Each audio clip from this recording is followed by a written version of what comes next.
First of all, after this chapter, do you think Kinemon is going to truly become a Straw Hat?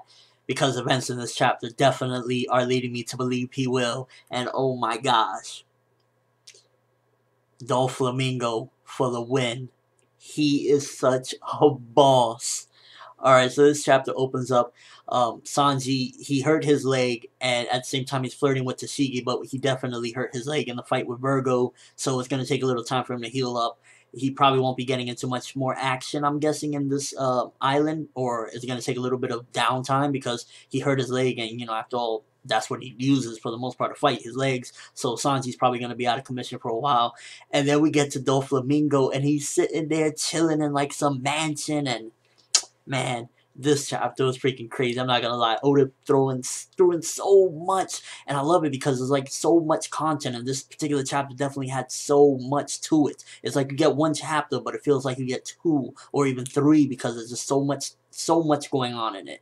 So, you know, Doflamingo, he's in some mansion, and seemingly he took over somebody's mansion or something, or somebody's house, like, for the heck of it, and some woman is, like, attacking him while he's on the phone with Virgo, and I'm like, yo, is this serious? Yo, Doflamingo is a boss.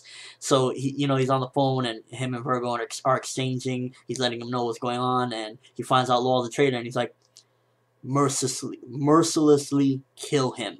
Make him regret he was born. Doflamingo for the win, people. I know I sound like a fanboy, but after this chapter, it's like, how can you not love this freaking psychotic guy? He's like, he doesn't care, and he tells Virgo, I know it's gonna be hard for you, but, you know, do it anyway or whatever. So maybe Virgo and Law are pretty close together or something like that, because that's what the way he said it seemed like, if Virgo was actually kind of close with him, or he could have been being sarcastic with him. Once again, chapter proves Virgo's a freaking oblivious idiot to certain things. He's like, oh, you want me to take a picture of him for you? And he's like, did you buy a camera? And he's like, oh, no, I didn't. Right. It's like, well, what is wrong with Virgo? I guess that's just a stick, because, you know, it's like everyone has their little thing, their little characteristic trait that makes them different, and Virgo just seems to be oblivious to certain things and just a moron at times. Kind of reminds me of the guy from Strong World. I forget exactly his name, but he was the main villain in Strong World, and he was just like an idiot. At times he thought this big gorilla was his mother, so I guess that was kind of the same thing. A couple of other things went down. First of all, Doflamingo just shows how ruthless he really is. I mean, he already showed it in the past with what he did to Bellamy, but he hasn't softened up one bit in the time skip. He makes the woman that he's fighting, or that's trying to beat him up, kill herself. Pretty crazy. We get introduced to two different characters in this chapter as well. I believe her name was Baby 5, and it's just like this huge-ass woman, and Buffalo. And he's sending them over as well. Some more threats to take care of, which might mean that Sanji can't get a break, because, you know, if there's more threats to come over, then Sanji got to heal up quick. Chopper got to do something to help him with his leg. I don't know if he sprained it, broke it, or what, but it's definitely in pain. And he's like, I can't fight much more like this because, you know, this is a little too much. Kinemon, once again, in this chapter, gains even more so respect from me, because he's fighting the dragon and he's cutting through the flames, and you can just see that he's already bonded with the characters, and he has those little funny moments with them. It's like, oh, you know, when it comes with Brook, he's arguing with him like, no, I'll do it. You know, he's really starting to fall in place with the Straw Hats, and a lot of people were using, well, no, he's just going to get his son, and once he gets his son, he's not going to want to be a part of everything anymore. But after this chapter, towards the end, it's safe to say that he won't be, and this is why. First of all, he kills the dragon mercilessly. Like, if he was just really, really upset at the dragon, he had a vendetta with it. And then at the end of the chapter, I'm going to skip a couple things, and then I'll come back to it. At the end of the chapter, we basically see a little girl, and she's like, with a doctor, one of the doctors from the place, and they're like, you're all better. Where's the other kid? And she's like, oh, or he, I forget if it was a girl or a boy, but it's like, oh, you mean the boy Momonosuke that turned into a dragon? He went in the secret room we're not supposed to go in.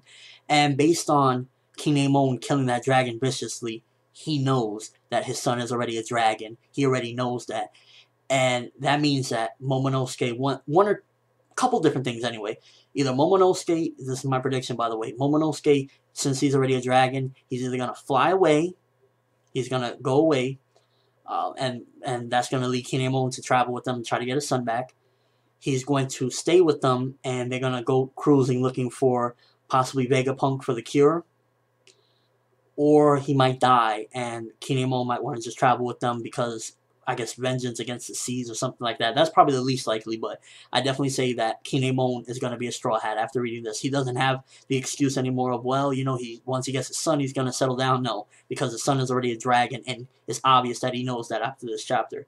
Definitely say that Kinemon will be a Straw Hat after the events of this. He's chummy with the crew. He fits right in. You know, he doesn't have that thing with the sun anymore because the sun is a dragon. We just got to see how that's going to pan out. And overall, it really just seems that way. Now going back to some of the stuff that I skipped, Caesar, Doflamingo says Caesar's the only one that can create the SAD.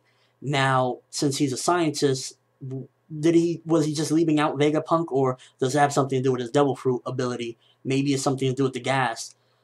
Maybe it's like smoke AD. I really don't know what the SAD stands for, but I'm assuming that maybe it might have something to do with his Devil Fruit powers, because unless he was neglecting thinking about Vegapunk, then why can only CC do it? Kind of led me to believe that maybe it's something to do with his powers. I could be completely wrong though. And Law is like Law betraying everybody. He's coming up as a traitor, but is he betraying Luffy as well? Like he's just gonna do something that's gonna destroy everybody?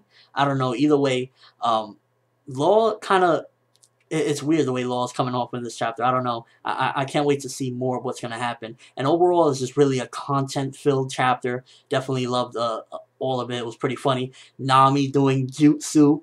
Can anyone say Naruto? That was pretty funny. It's almost like Oda's taking like, well, you know, ninjas is a big part of, you know, I guess culture and not culture, but you know, literature and stuff. So he might have just wanted to adapt it for the fun of it. But I couldn't help but think of Naruto when she was trying to do jutsus and talking about ninjas and stuff. That just had me rolling. Let me know what you thought of the chapter. Doflamingo for the win. What do you think? Do you think after this chapter is cemented, Kinemon will become a Straw Hat? And your overall thoughts of the chapter. What do you think? Is Law betraying everybody and he's gonna do something crazy with this SAD? Comment section below. Video response. Your overall thoughts, because this was definitely a content-filled chapter. A lot of stuff went down, and I think it was very, very done very, very well. That's all I have for this review. Thanks for watching. Hope you enjoyed. Thumbs up for this awesome chapter. Done very well. I'm ForneverWorld, and as always, people, have an awesome day.